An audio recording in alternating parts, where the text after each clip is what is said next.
ಜನನಿ trust Bangalore YouTube ಚಾನಲ್ಗೆ ನಿಮಗೆಲ್ರಿಗೂ ಸ್ವಾಗತ ಸುಸ್ವಾಗತ.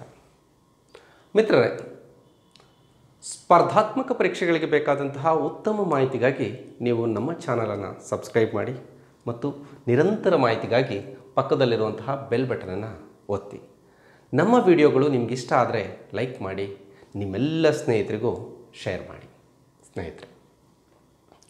ಸ್ನೇಹಿತರೆ, ಇವತ್ತು ನಾವು ಭಾರತದ ಸ್ವಾತಂತ್ರ್ಯ ಸಂಗ್ರಾಮದಲ್ಲಿ ಭಾರತದ ವಿಭಜನೆ ಮತ್ತು ಸ್ವಾತಂತ್ರ್ಯ ಈ ವಿಚಾರದ ಪ್ರಶ್ನೋತ್ತರಗಳನ್ನು ತಿಳಿದುಕೊಳ್ಳುವಂತಹ ಪ್ರಯತ್ನವನ್ನು ಮಾಡೋಣ. ಪ್ರಶ್ನೆ ಉತ್ತರಗಳೊಂದಿಗೆ ವಿವರಣೆಯನ್ನು ಕೂಡ ಪಡೆದುಕೊಳ್ಳೋಣ. ನಾನೀಗಾಗಲೇ ಇಂದಿನ ತರಗತಿಯಲ್ಲಿ ಹೇಳಿದ್ದೆ, ನಾವೇನು ಲೈವ್ ಕ್ಲಾಸಸ್ಸನ್ನು ಕೊಟ್ಟಿದ್ದೀವೋ ಆ ಲೈವ್ ಕ್ಲಾಸಸ್ಸನ್ನು ನೀವು ನೋಡಿಬಿಟ್ಟು ನಂತರ ಪ್ರಶ್ನೋತ್ತರಗಳನ್ನು ತಿಳ್ಕೊಳ್ಳಿ. ಬಹಳಷ್ಟು ವಿವರಣೆಗಳನ್ನು ನಾವು ಪ್ರಶ್ನೋತ್ತರಗಳಲ್ಲಿ ನೀಡೋಕ್ಕಾಗಲ್ಲ. ಹಾಗಾಗಿ ಲೈವ್ ಕ್ಲಾಸಸ್ಸಲ್ಲಿ ನಾವು ವಿವರಣೆಗಳನ್ನು ನೀಡಿರ್ತೀವಿ. ಈ ಪ್ರಶ್ನೋತ್ತರಗಳನ್ನು ನೀವು ನೋಡಿಕೊಂಡ್ರೆ ನಿಮಗೆ ತುಂಬ ಸುಲಭ ಆಗುತ್ತೆ, ಅರ್ಥ ಆಗುತ್ತೆ. ಸೊ ಹಾಗಾಗಿ ಸ್ವಾತಂತ್ರ್ಯ ಸಂಗ್ರಾಮದಲ್ಲಿ ಭಾರತದ ವಿಭಜನೆ ಮತ್ತು ಸ್ವಾತಂತ್ರ್ಯ ಎನ್ನುವುದರ ಪ್ರಶ್ನೋತ್ತರಗಳ ಕುರಿತಾಗಿ, ಸ್ವಾತಂತ್ರ್ಯ ಪಡೆಯುವಂತಹ ಸಂದರ್ಭದಲ್ಲಿ ಏನೇನೆಲ್ಲ ಆಯಿತು ಅನ್ನೋದನ್ನು ತಿಳ್ಕೊಳ್ಳೋದಕ್ಕೋಸ್ಕರ ಈ ಪ್ರಶ್ನೋತ್ತರಗಳನ್ನು ನಾವು ನಿಮಗೆ ನೀಡ್ತಾ ಇದ್ದೀವಿ. ಅವುಗಳನ್ನು ಒಂದೊಂದಾಗಿ ನೋಡೋಣ. ಮೊದಲನೇದಾಗಿ, ದ್ವಿರಾಷ್ಟ್ರ ಸಿದ್ಧಾಂತವನ್ನು ಮಂಡಿಸಿದವರು ಯಾರು ಅಂತ. ದ್ವಿರಾಷ್ಟ್ರ ಸಿದ್ಧಾಂತವನ್ನು ಯಾರು ಮಂಡಿಸಿದ್ರು ಅಂತ. ಮೊಹಮ್ಮದ್ ಅಲಿ ಜಿನ್ನಾ ಅವರು ದ್ವಿರಾಷ್ಟ್ರ ಸಿದ್ಧಾಂತವನ್ನು ಮಂಡಿಸಿದ್ರು. ಇವರು ಕೈದ್-ಎ ಆಜಮ್ ಅಂತ ಹೆಸರಾಗಿದ್ದಂಥವರಾಗಿದ್ದಾರೆ. ಇವರು ಸ್ವತಂತ್ರ ಪಾಕಿಸ್ತಾನದ ಪಿತಾಮಹ ಅಂತಲೂ ಕೂಡ ಇವರನ್ನು ಕರೀತಾರೆ.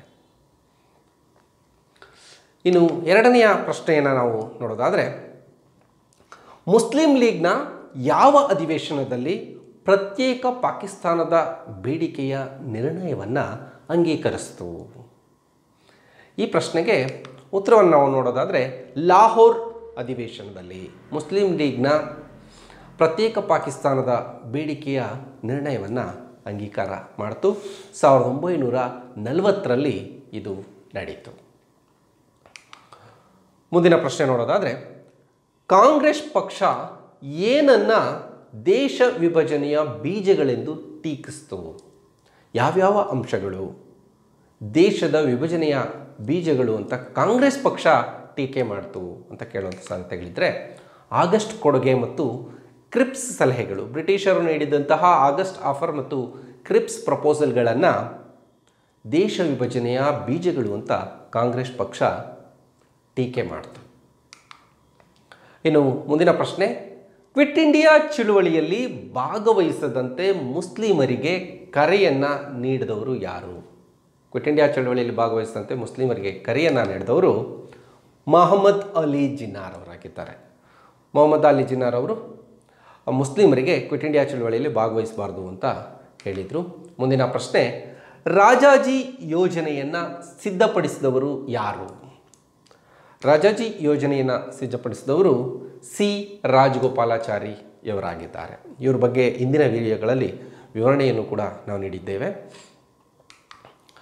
ಮುಂದಿನ ಪ್ರಶ್ನೆ, ಸಿಮ್ಲಾ ಸಮ್ಮೇಳನ ನಡೆದ ವರ್ಷ ಯಾವುದು? ಯಾವ ವರ್ಷ ಸಿಮ್ಲಾ ಸಮ್ಮೇಳನ ನಡೀತು? 1945ರಲ್ಲಿ ಸಿಮ್ಲಾ ಸಮ್ಮೇಳನ ನಡೀತು. ಸಿಮ್ಲಾ ಸಮ್ಮೇಳನದ ಅಧ್ಯಕ್ಷತೆಯನ್ನು ವಹಿಸಿದ್ದವರು ವೈಸ್ರಾಯ್ ಲಾರ್ಡ್ ವೇವೆಲ್ರವರಾಗಿದ್ದಾರೆ. ಈ ಸಿಮ್ಲಾ ಸಮ್ಮೇಳನದ ಮುಖ್ಯವಾದಂತಹ ಉದ್ದೇಶ ಏನಪ್ಪ ಅಂದರೆ, ವೇವೆಲ್ ಯೋಜನೆಯ ಬಗ್ಗೆ ಚರ್ಚೆಯನ್ನು ನಡೆಸುವಂಥದ್ದಾಗಿದೆ.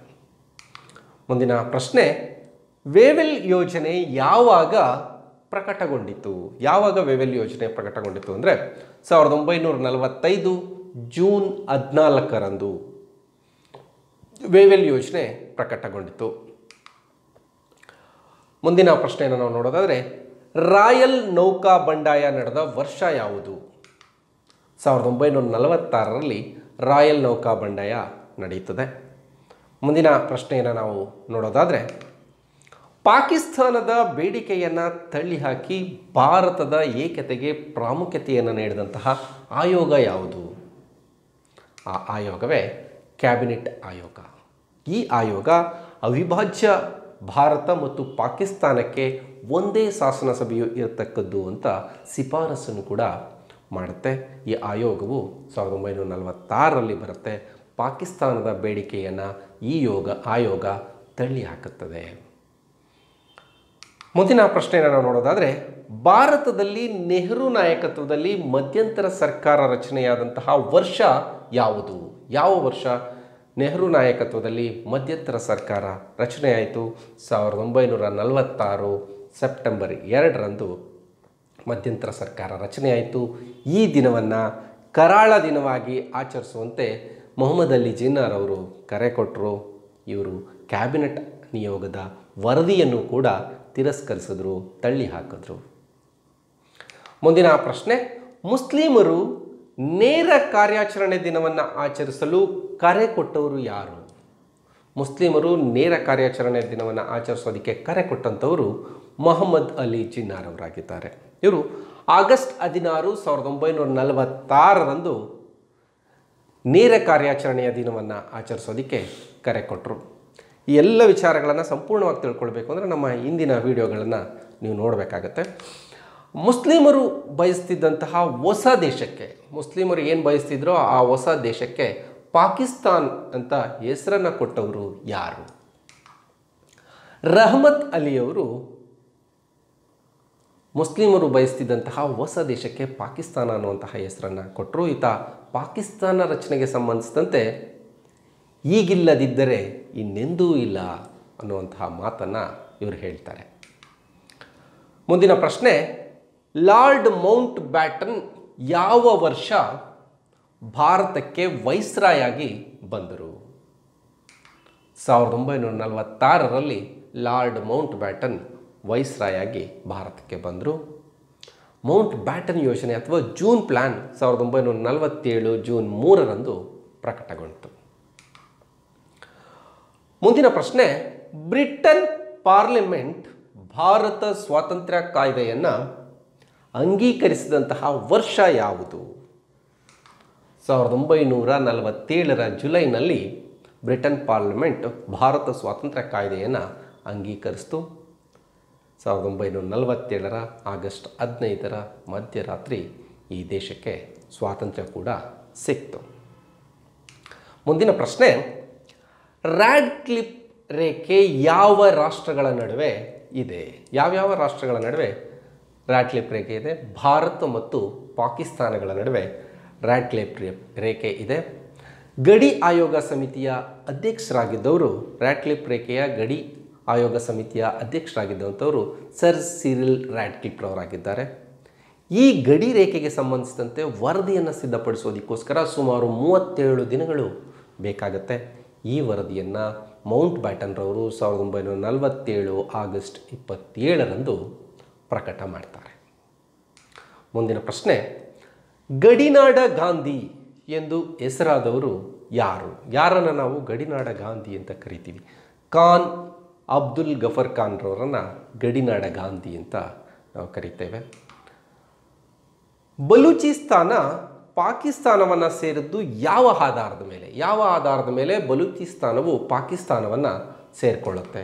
ಅದು ಜನಮತ ಗಣನೆಯ ಆಧಾರದ ಮೇಲೆ ಬಲೂಚಿಸ್ತಾನ ಪಾಕಿಸ್ತಾನವನ್ನು ಸೇರಿಕೊಳ್ಳುತ್ತೆ.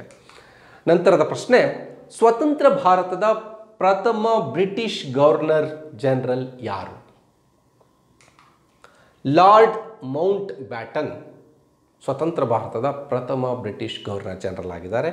ಸ್ವತಂತ್ರ ಭಾರತದ ಪ್ರಥಮ ಭಾರತೀಯ ಗವರ್ನರ್ ಜನರಲ್ ಯಾರು ಅಂತಲೂ ಬಹಳಷ್ಟು ಸಂದರ್ಭಗಳಲ್ಲಿ ಪ್ರಶ್ನೆಗಳನ್ನು ಕೇಳಿದ್ದಾರೆ. ಅವರೇ ರಾಜಗೋಪಾಲಾಚಾರಿ ಅವರಾಗಿದ್ದಾರೆ.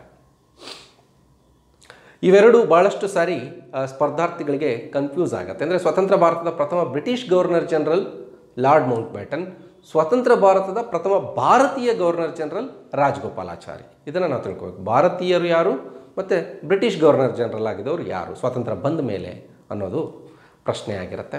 ಮುಂದಿನ ಪ್ರಶ್ನೆ, ಕಾಲಾಪಾನಿ ಶಿಕ್ಷೆಗೆ ಗುರಿಯಾದ ಪ್ರಮುಖ ಭಾರತೀಯ ನಾಯಕರುಗಳು ಯಾರು? ಯಾರಪ್ಪ ಅಂದರೆ ಲಾಲಾ ಲಜಪತ್ ರಾಯ್, ಸರ್ದಾರ್ ಅಜಿತ್ ಸಿಂಗ್, ಬಾಲಗಂಗಾಧರ ತಿಲಕ್ರವರಾಗಿದ್ದಾರೆ. ಇವರು ಬರ್ಮಾದ ಮಾಂಡಲೆ ಜೈಲಿನಲ್ಲಿ ಇದ್ದವರು.